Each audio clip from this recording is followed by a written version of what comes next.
Buenas tardes, jóvenes. ¿Pueden escucharme? Sí, ingeniero, buenas tardes. Buenas tardes, ingeniero. Buenas tardes, sí se escucha. Activando su cámara, vamos a iniciar la clase.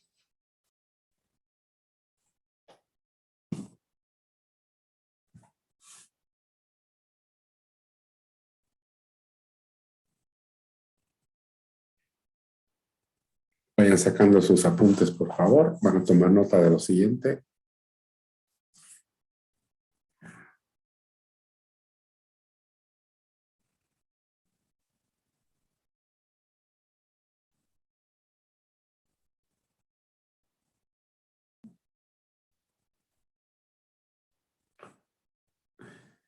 Bien. Hoy día vamos a conversar sobre el segundo examen parcial. Coloquen eso como un título.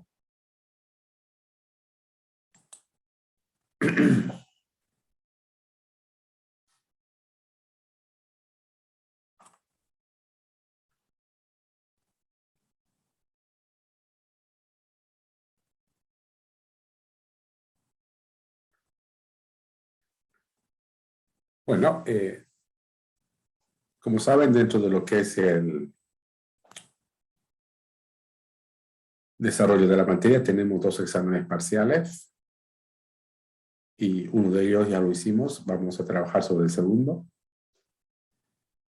El segundo consiste también en desarrollar una aplicación. Pero esta vez, espero que la participación de ustedes sea mayor, más masiva en todo caso, en comparación al primer examen. Y es por eso que vamos a trabajar sobre algo mucho más específico, pero sin perder de vista el propósito, ¿no? Es decir, no estamos desarrollando software solo por desarrollar o programar por programar.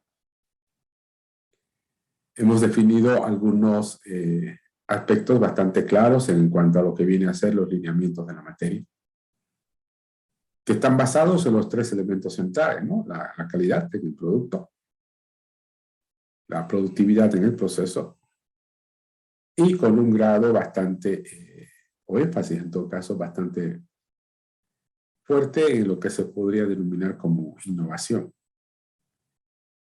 Entonces, siempre que ustedes empiecen o estén trabajando con un proyecto particularmente en esta materia, tomen en cuenta esos tres desafíos. Porque al final, como les decía, el propósito central de la materia es lograr justamente que podamos conseguir esas tres metas, ¿no? ¿Qué vamos a hacer? Les decía, hoy vamos, en este caso, en este primer o segundo examen parcial, vamos a hacer algo mucho más específico. Y vamos a trabajar sobre algo en el ámbito del software de entretenimiento. ¿Sí? Un software de entretenimiento tipo educativo, más o menos, ¿no? Orientado hacia lo que vienen a ser niños, podrían ser desde 4 años hasta 10 años probablemente, incluyendo personas más grandes también, porque lo podrían usar. Pero va a estar mucho más orientado a niños, donde hay niños que probablemente aún no leen o tampoco escriben. Entonces habría que pensar en algún mecanismo que facilite la interacción con este tipo de usuarios. Y vamos a trabajar en un software que es muy tradicional, que seguramente lo han hecho muchas veces. Ese que se conoce con el nombre de rompecabezas o puzzle. ¿Se recuerdan? Ese lo ubican, ¿no? Sí.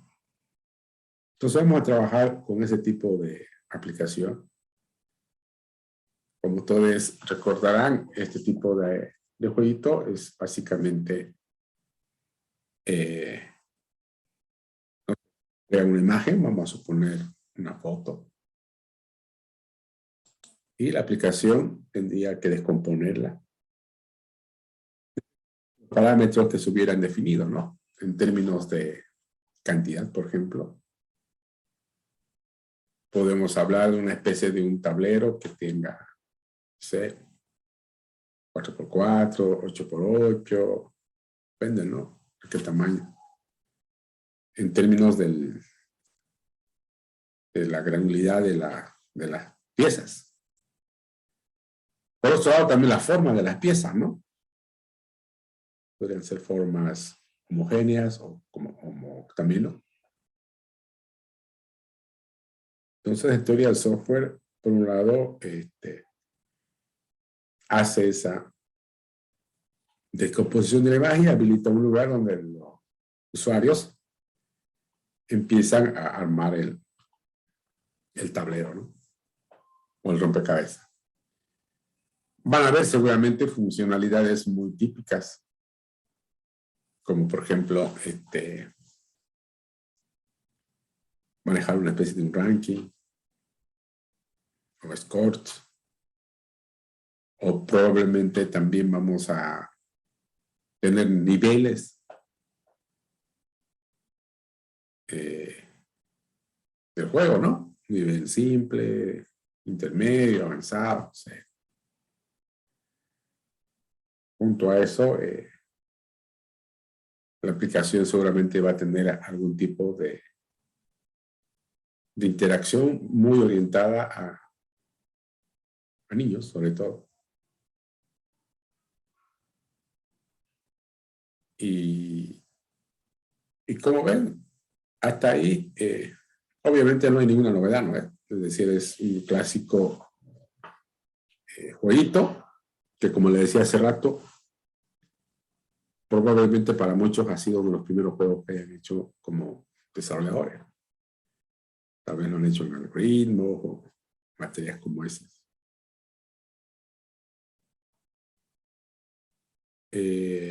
A esto, ¿qué es lo clásico, digamos, lo convencional de una aplicación de este tipo?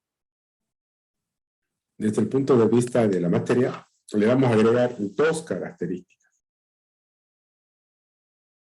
para hacer más interesante, ¿no? Como que se asemeja al calibre de ustedes, digamos.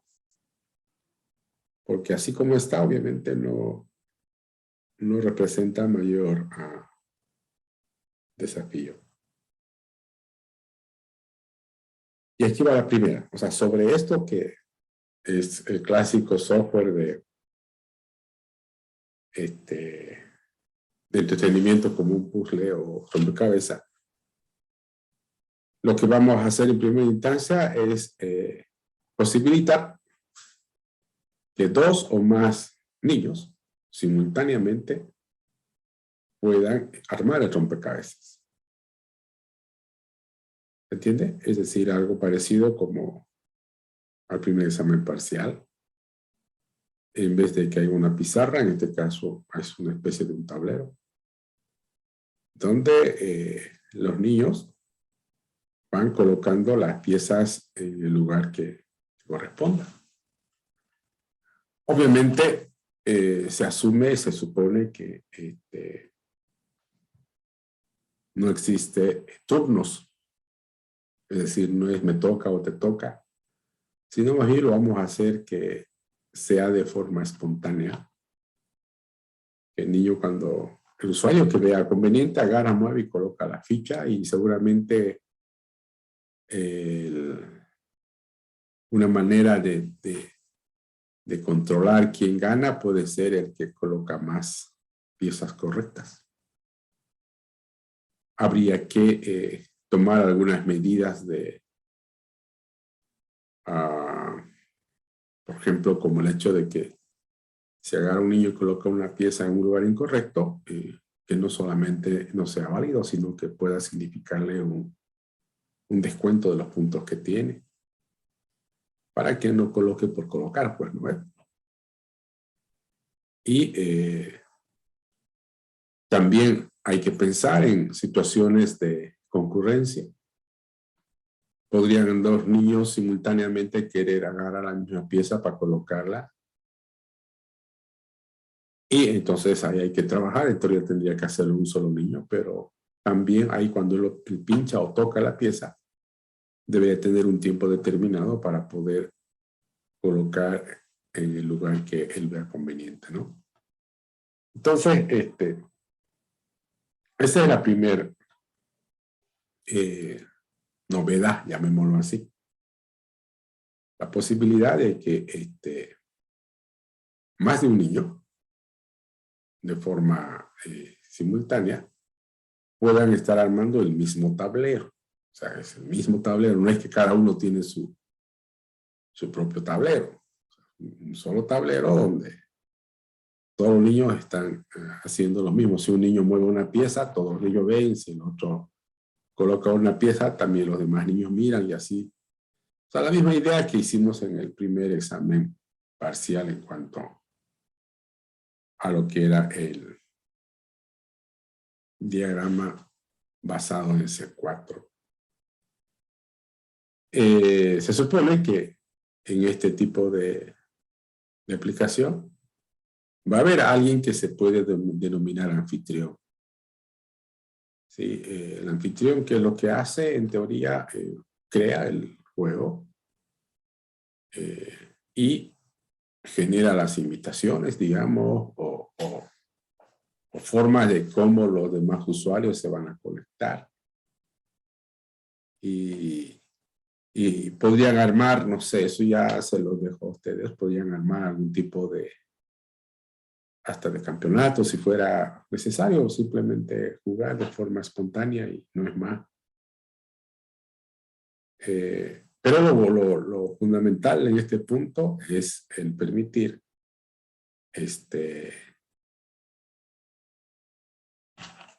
posibilitar que dos o más usuarios puedan armar el tablero como de forma colaborativa, ¿no? El rompecabezas. También deben considerar el almacenarlo, porque puede ocurrir que el tablero sea muy complejo, que tenga muchas piezas, y por alguna razón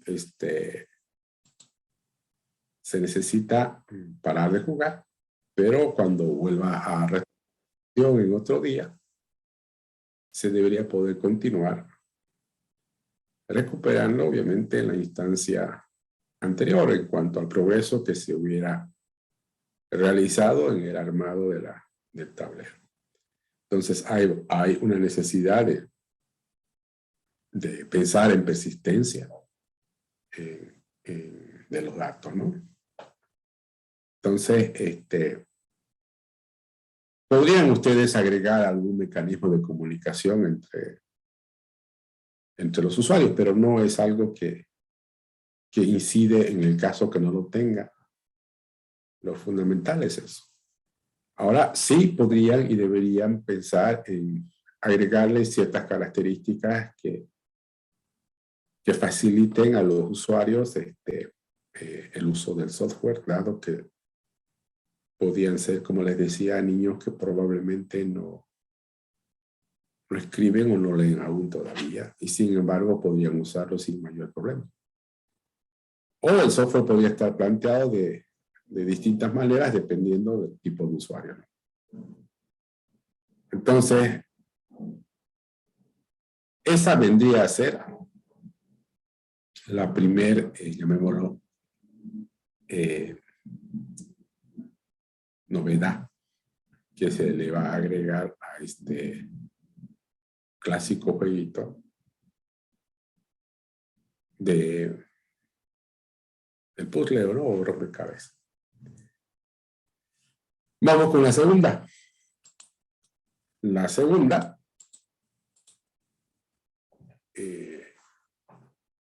novedad que vamos a agregarlo en este jueguito es la aplicación de la IA, la inteligencia artificial. Este tercer punto de la aplicación de la inteligencia artificial, yo lo voy a dejar abierto para que ustedes puedan ver de qué manera introducen la inteligencia artificial en un juego como este. Sin embargo, la inteligencia artificial que vayan a aplicar no tiene que ver con chatbots, por decirles algo. Sí.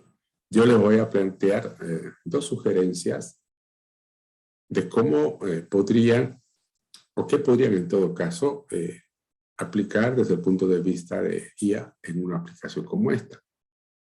Y la que ustedes finalmente vayan a hacer no pueden ser menos a una de estas dos que les voy a comentar. ¿Listo? Entonces, repito, vamos con la tercera o segunda característica o novedad que va a tener este software, que viene a ser la aplicación de la IA. ¿Cuál sería la primera sugerencia? La primera sugerencia es que el software, por ejemplo, podría tener como un mecanismo de entrenamiento, ¿no? Es decir, puede tener un modo donde el usuario quiere practicar a armar rompecabezas y puede intentar armar rompecabezas relativamente complicaditos en cuanto a cantidad de piezas, en cuanto a forma de las piezas. Y de repente, para no aburrirse o no saber qué hacer, el software puede tener algún tipo de asistente por ahí, ¿no? Que le dé sugerencias. Por ejemplo, no sé, tiene una ficha y más o menos sugerir dónde colocarlo, en qué lugar colocarlo, por dónde empezar. Algo similar a lo que podría ocurrir en un software, por ejemplo, de ajedrez, ¿no? En modo de entrenamiento, uno mientras va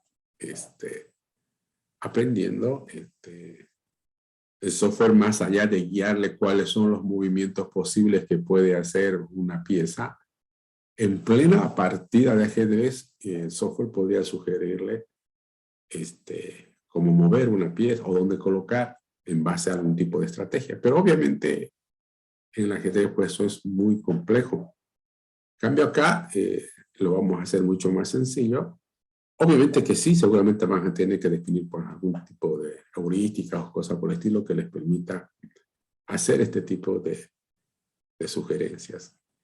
Entonces, esa sería una primer manera de aplicar la IA. Es decir, es como que hubiera una modalidad en el juego tipo entrenamiento donde el niño arma el rompecabezas pero con asistente. ¿Quién es el asistente? El mismo software, ¿no? A través de algún tipo de aplicación de ella. La segunda sugerencia que podrían también pensar en cómo aplicar IA en este jueguito vendría a ser que el mismo software haga demostraciones solito, ¿no? De cómo armar un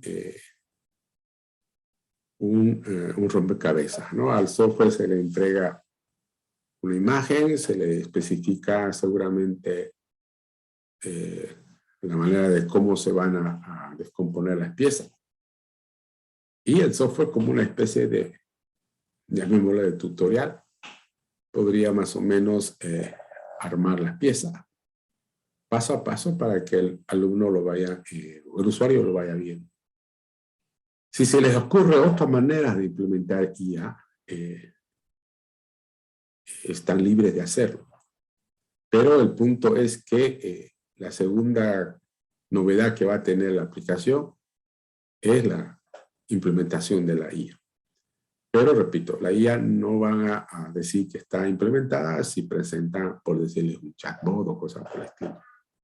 Ahora, es muy recomendable pensar en una interacción entre el usuario y el software basada en lo que son los niños, ¿no? Si es necesario pensar en una interacción mediante reconocimiento de voz, asumiendo que los niños no leen o no escriben, podrían hacerlo. O algo más visual, también podrían hacerlo, pero hay que tomar en cuenta estos aspectos. Como ven, en este caso, el segundo examen es mucho más específico. Probablemente la novedad central va a estar en esta parte de pensar cómo implementar la IA. En todo caso, están y son libres de usar servicios de IA. No los tienen que necesariamente construir si no fueran necesarios. Pueden reusar componentes de software hechos en otro lado. Todo eso es necesario para poder, digamos, mejor dicho, todo eso sí pueden hacer uso para poder lograr, en este caso, el desarrollo de esta aplicación. La aplicación está pensada, espérenme un ratito, ahorita voy a decir la fecha, 23.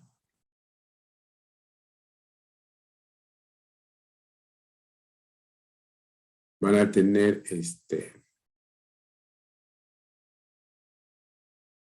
más de un mes, anótenlo, el 24, anotemos acá, viernes 24 de junio.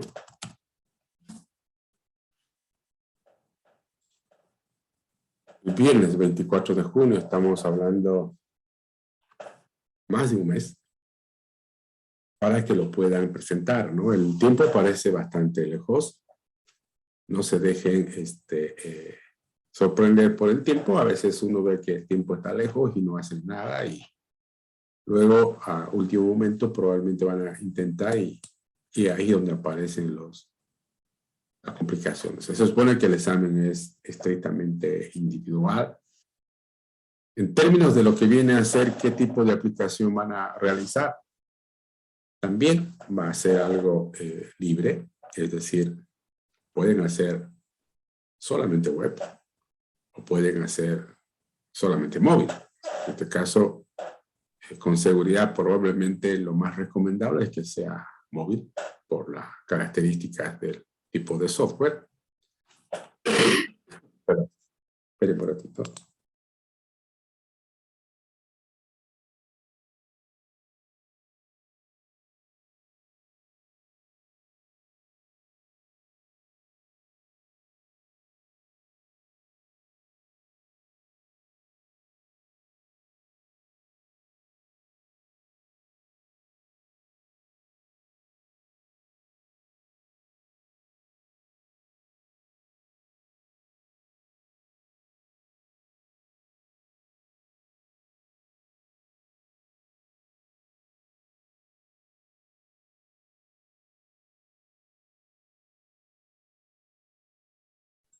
Me van a disculpar, estoy un poco resfriado. Le decía que el tipo de aplicación a desarrollar lo pueden implementar como una aplicación web o también si quieren como una aplicación móvil. Se lo voy a dejar disponible, abierto. Lo más sensato pues sería una aplicación móvil, ¿no? Por el tipo de aplicación que es, pero no lo vamos a restringir. Igual en cuanto a lo que viene a ser la herramienta o el lenguaje que vayan a usar, eso es plenamente decisión de ustedes. Sin embargo, lo que sí van a ocupar es Scrum, eso es una definición ya hecha, ¿no? Luego les voy a dar algunos más detalles adicionales en un momento. Pero no sé si hasta acá se entiende, si tienen alguna pregunta.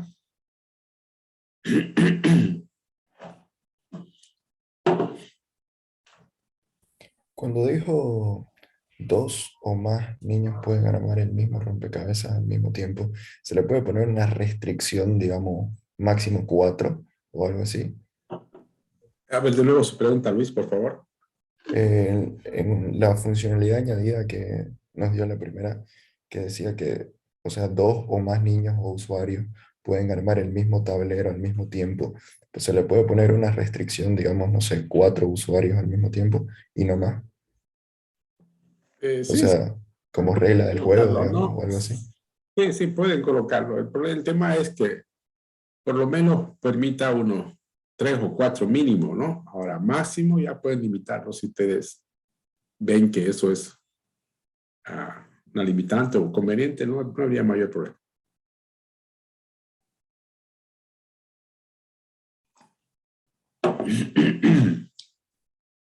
Bien, ¿algo más?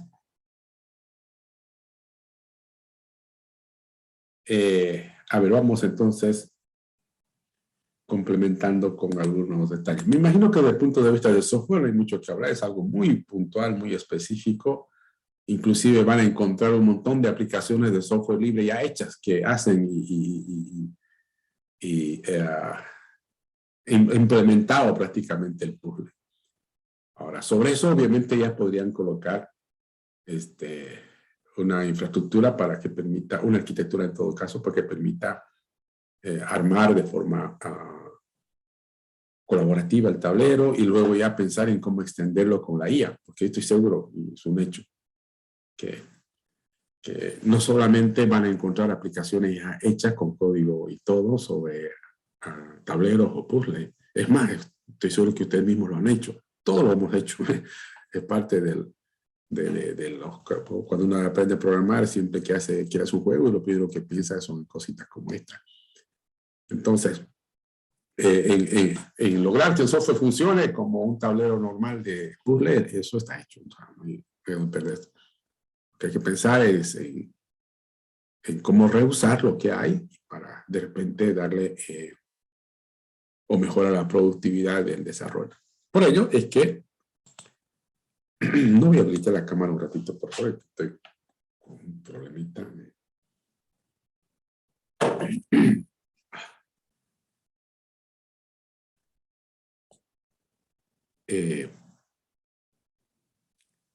Van a anotar los siguientes puntos.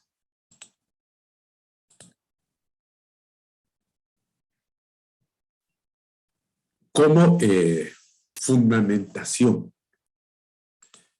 Como les decía hace rato, no quiero que lo aborden como una aplicación donde les desafío que funcione o programar y nada más, ¿no? Es decir, no es el fin exclusivamente.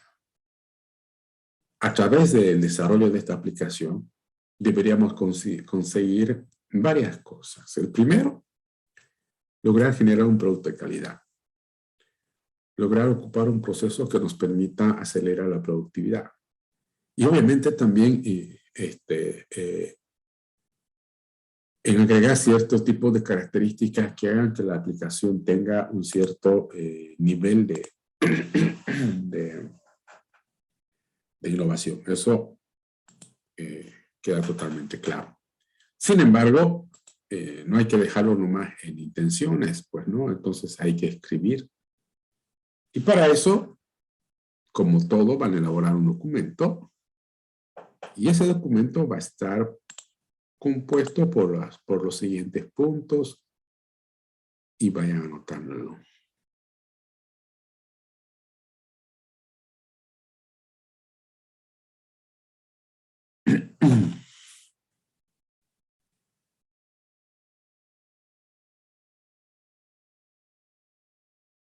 Primero, dentro de lo que es la fundamentación teórica, el tema denominado desarrollo de software basado en componentes.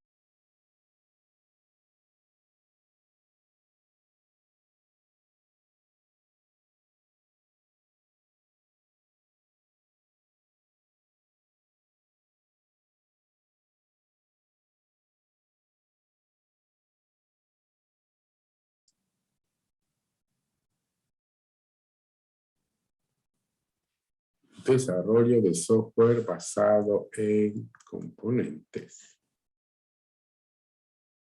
Este tema, más allá de la teoría, seguramente en la aplicación que ustedes van a hacer, tendría que aparecer reflejada de diversas formas, por lo menos de dos, ¿no? La primera, el uso de componentes. Y los componentes pueden venir dados en distintas maneras, pues, ¿no ves? Pueden ser componentes 100% o simplemente pueden ser un conjunto de paquetes, pueden ser un conjunto de servicios, puede ser un conjunto de código reusable, librerías, no sé, pero tiene que haber. Eso pensando en acelerar la productividad y no necesariamente tener que empezar todo desde cero. Eso como consumidores, llamémoslo. Pero también preciso que piensen en el otro lado, es decir, en una especie de generadores. Y lo que ustedes vayan a implementar, traten de implementarlo también en esa calidad.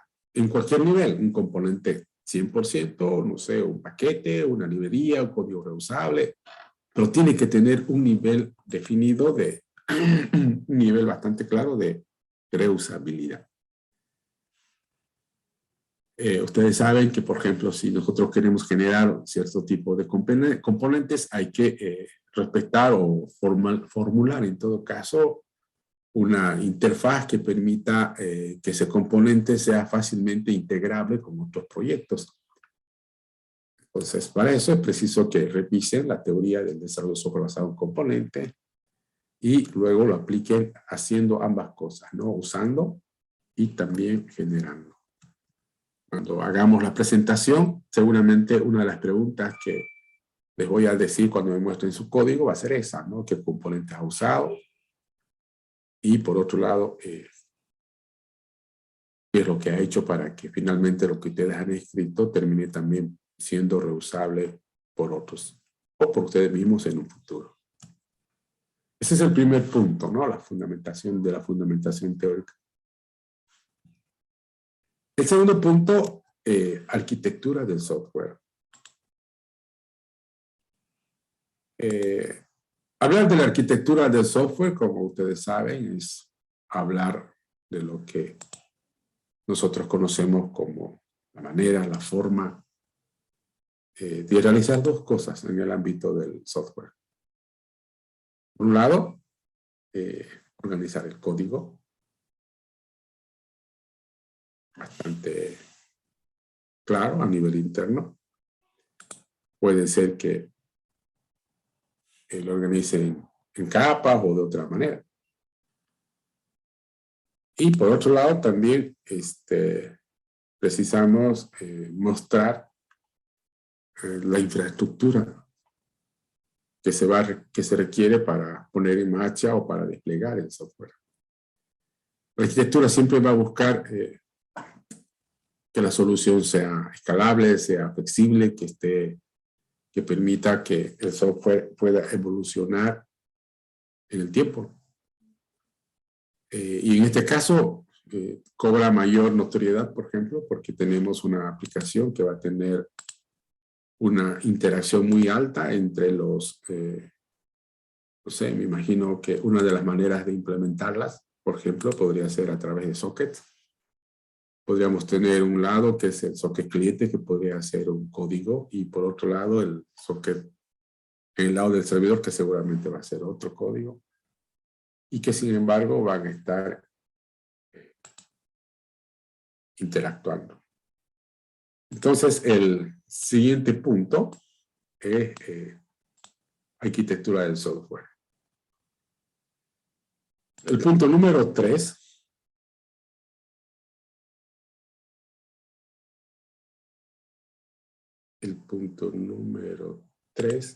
lo vamos a denominar software educativo para niños, algo así. Más que el título, lo que me interesa que hagan en ese punto es que puedan leer cierto tipo de sugerencias, recomendaciones que se deben tomar en cuenta al momento de elaborar, diseñar una aplicación que está orientada a los niños y más todavía en el ámbito del entretenimiento tipo educativo. Por un lado, por ejemplo, ¿qué podría yo destacar en esto que les estoy comentando? Primero, la facilidad de uso. ¿Qué aspectos son importantes a tomar en cuenta desde el punto de vista de experiencia del usuario, pero pensar en niños? Hace rato les decía, de repente para un niño es más cómodo oír que leer, o hablar que escribir. Entonces habría que ver de qué manera eso finalmente termina siendo implementado. Otro punto que podrían trabajar dentro de ese tema es ser sistemáticos o tener algún tipo de, no sé, métodos, mucho nombre, ¿no? Pero como una especie de método que permita a los niños usar la aplicación de manera correcta, o sea, sugerirles un camino a seguir. Y obviamente junto a eso proporcionar mecanismos de ayuda, ¿no? al niño en el caso que sea necesario. Ese vendría a ser el punto 3, es decir, revisar literatura o contenido relacionado al desarrollo de aplicaciones pensadas para niños. Y el punto 4 tiene que ver directamente con el tema de inteligencia artificial. Es decir, el punto 4, hablamos de la inteligencia artificial, pero no me van a colocar conceptos de inteligencia artificial ni historia de inteligencia artificial, sino van a describir el tipo de inteligencia artificial que han aplicado en su proyecto. Si han aplicado, no sé, heurística, reglas, métodos, reglas, no sé qué, eso lo van a explicar. Entonces, todo aquello que ustedes hayan implementado desde un punto de vista de inteligencia artificial, aquí en este punto 4 lo van a describir. Y también, como les decía igual hace rato, son libres de ocupar servicios de IA si en caso ya existieran y están disponibles. Eso viene a ser, llamémoslo así, como la fundamentación teórica del proyecto, que es el examen 2. Luego, obviamente, ya viene el proceso de desarrollo del software. El proceso de desarrollo del software, que también va a estar registrado en un documento que va a acompañar al proyecto, deberá tener, en primer lugar, una aplicación de Scrum. O sea, deben ocupar Scrum para el desarrollo de esta aplicación. Estimo que podrían estar pensando en unos 2 o 3 sprints, ¿no? Cada sprint de una semana o 2 semanas a lo más, para que puedan ir más o menos aplicándolo de manera correcta. Sin embargo, también tomar en cuenta este detalle. Ustedes saben que cuando ocupan Scrum no les define un proceso de desarrollo de software. Es decir, el hecho de que Scrum no sea una metodología no nos provee de una secuencia de pasos que nos permita definir cómo desarrollar el software. Es por eso que cada desarrollador seguramente dentro del marco de trabajo de Scrum acomoda su patrón de desarrollo de software. Donde ese patrón de desarrollo de software es el que realmente le va a permitir desarrollar el software. ¿Y dónde lo hace? Normalmente dentro del sprint, ¿no? Dentro de la ejecución del sprint. Por lo tanto, lo que sí va a ser obligatorio es que en ese patrón de desarrollo que ustedes decidan ocupar, deben contemplar la realización de por lo menos 3 tipos de modelos. Y anótenlo bien. Mínimamente debe contemplar el desarrollo o la elaboración, mejor dicho, de 3 tipos de modelos. Y esto lo van a hacer usando UML. Los modelos lo van a hacer usando UML. ¿Qué modelos? Primero, un modelo de contexto. Se supone que en ese modelo de contexto vamos a ver con bastante facilidad a un nivel de abstracción muy alto todos los artefactos o demás elementos con los cuales el software o la aplicación que vamos a desarrollar precisa interactuar, incluyendo obviamente las personas o usuarios. Luego estaríamos hablando de un segundo tipo de modelo que le vamos a llamar el modelo de arquitectura del software.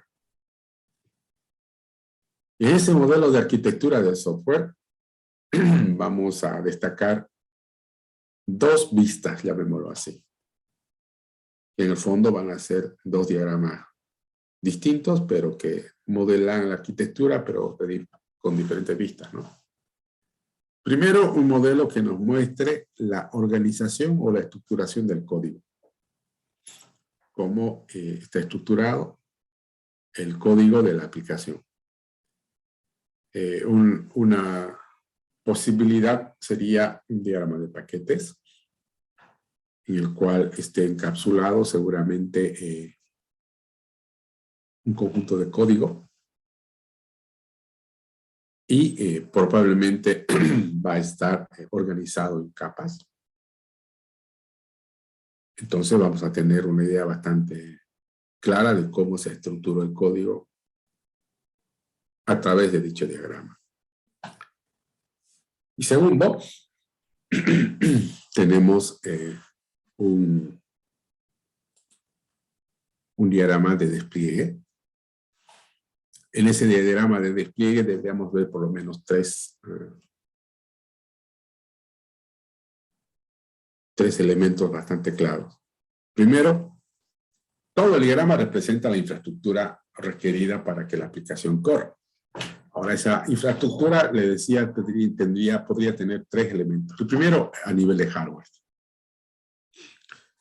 Y a nivel de hardware estábamos hablando, obviamente, de tal vez servidores o dispositivos móviles adicional o computadoras o computadoras personales. Tal vez se precisa una cámara, no sé, y lo que se requiera, ¿no? A nivel de hardware. Luego estaríamos hablando del segundo elemento, que es el software. Pero cuando hablo de software no me refiero exclusivamente a la aplicación que ustedes van a desarrollar, sino también a otros componentes o artefactos de software que se necesitan para que la aplicación pueda funcionar. Qué sé yo, sistemas operativos, tal vez alguna máquina virtual por ahí, algún navegador, no sé. Todo eso debe aparecer dentro de cada nodo, pues, ¿no? Y el tercer elemento que uno ve normalmente en este tipo de modelos o diagramas son los sistemas de comunicación, pues, ¿no? O protocolos que se utilizan para permitir la interacción entre ellos. Entonces, el primer diagrama, el primer modelo es el modelo de contexto. El segundo, el modelo de arquitectura. El modelo de arquitectura estaría planteado con un modelo de, por ejemplo, un diagrama de paquetes que nos muestre la estructuración del código. Y segundo, un modelo de despliegue que nos muestre la infraestructura requerida para poner en marcha el software. Y el tercer modelo, que sí o sí también tienen que hacer, es un modelo que nos permita ver todo el tema relacionado a la persistencia de datos. Es decir, cómo han estructurado para que la aplicación termine almacenando datos. Entre otras cosas que podría almacenar, por lo menos dos. Por un lado, los datos relacionados a, no sé, los rankings, competencias que pudieran haber. Pero, por otro lado, lo que más me interesa es la posibilidad de que la aplicación recuerde estados. Digamos, estamos jugando ahorita, se suspende por alguna razón el juego, se guarda, y volvemos mañana, otro día, y se continúa, ¿no? Entonces, eso es la parte, digamos, que se tiene que ver cómo es que van a definir un mecanismo que permita almacenar esta información. Entonces, esa es, en síntesis, el segundo examen parcial, tanto a nivel de software, lo que tienen que hacer, la documentación que tienen que generar. Seguramente la fecha del 24 de junio, hasta las 15:15 máximo, van a poder publicar su documentación en la plataforma y obviamente los que lo hagan van a poder ingresar al examen para hacer su correspondiente presentación y defensa. Bien, jóvenes, no sé si tienen alguna pregunta, ¿se entiende?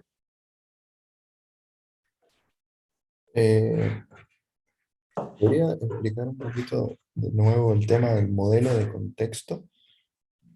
Sí, el modelo de contexto, básicamente, si lo hago con C4 sería el clásico nivel de contexto, ¿no? El primer nivel. Si lo hago con UML sería un clásico diagrama de casos de uso, ¿no? Pero no voy a poner muchos casos de uso. Lo que voy a poner en la explicación va a ser un caso de uso y los demás elementos que voy a colocarlos van a ser como entidades externas o como actores. Pero ¿qué quiero ver en un modelo de contexto? En un modelo de contexto queremos ver, en primer lugar, la aplicación en un nivel muy alto de abstracción, representado por un esquema muy simple, podría ser, no sé, un rombo, un cuadrado, un nodo. Y luego los otros artefactos con quienes de repente interactúa. Si no interactúa con nadie más, será pues solo eso más el usuario. Pero si interactúa con otro tipo de artefactos, otro tipo de entidades, otro software, va a aparecer. Entonces, el modelo de contexto es simplemente como ver las fronteras o el alcance del software, pero un esquema gráfico, nada más. ¿Podría prestarme el modelo de contexto del C4? Solo para Sí, este sí, caso. Sí, sí, sí, ya, sí, sí. perfecto.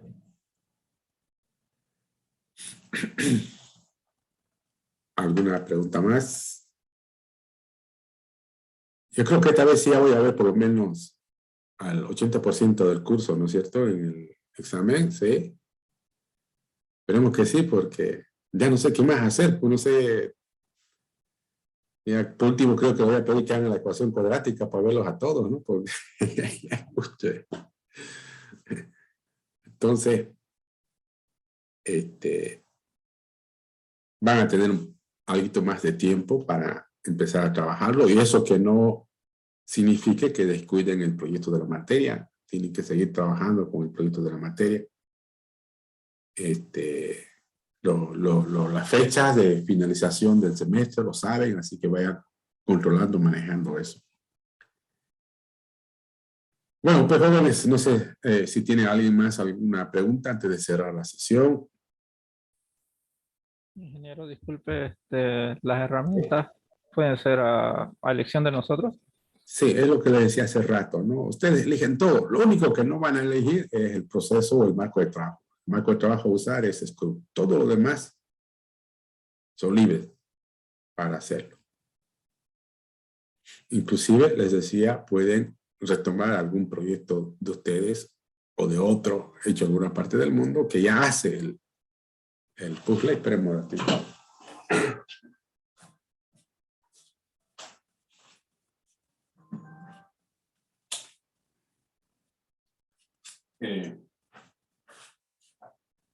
Y sobre esa aplicación que hay con código ya disponible, montar la infraestructura para hacer esto.